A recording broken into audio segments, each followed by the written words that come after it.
Israeli फौज ने security buffer zone के नाम पर गजा के 30% हिस्से पर कब्जा कर लिया। इसराइली वजीर दिफा इसराइल कॉटिस ने कहा है कि गजा में जंग के खात्मे के लिए किसी भी तस्वीर के बाद भी इसराइली फौजी अपने बनाए गए बफर जोन में रहेंगे।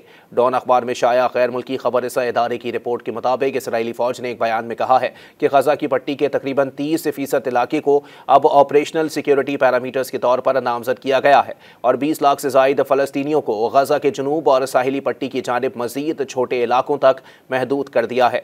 इसराइली वजीर दिफा ने फौजी कमांडरों के साथ इजलास के बाद एक बयान में कहा कि माजी के बरक्स इसराइली अफवाज इन इलाकों को खाली नहीं करेंगे जिन्हें क्लियर करके कब्जे में लिया गया है।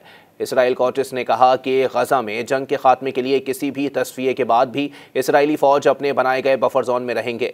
इसराइली डिफेंस फोर्सेस गजा में किसी भी आर्जी या मुस्तकिल सूरत हाल में दुश्मन और बिरादरियों के दरमियान बफर के तौर पर सिक्योरिटी जोन में रहेंगे, जैसा कि लबनान और शाम में है।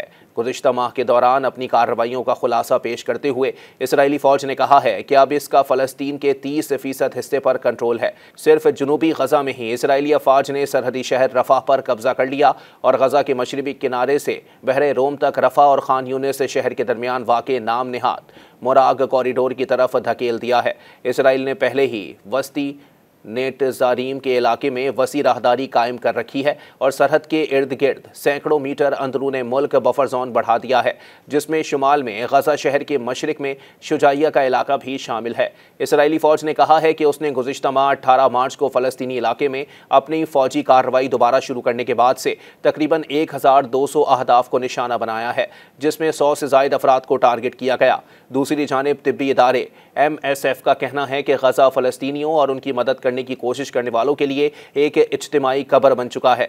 इसराइली फौज ने इनक्लेव के शुमाल में कम अज़ कम 13 अफराद को शहीद कर दिया और जुनूब में रफाह में घरों को मिसमार करने का सिलसिला जारी रखा हुआ है। दरअसल इसराइल का कहना है कि वो गजा में इंसानी इमदाद की आमद को रोकता रहेगा।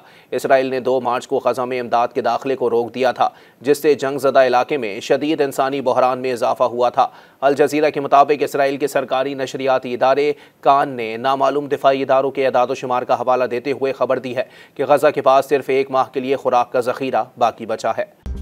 मज़ीद न्यूज़ अपडेट्स और डिजिटल स्टोरीज के लिए सब्सक्राइब करें डॉन न्यूज़ पाकिस्तान।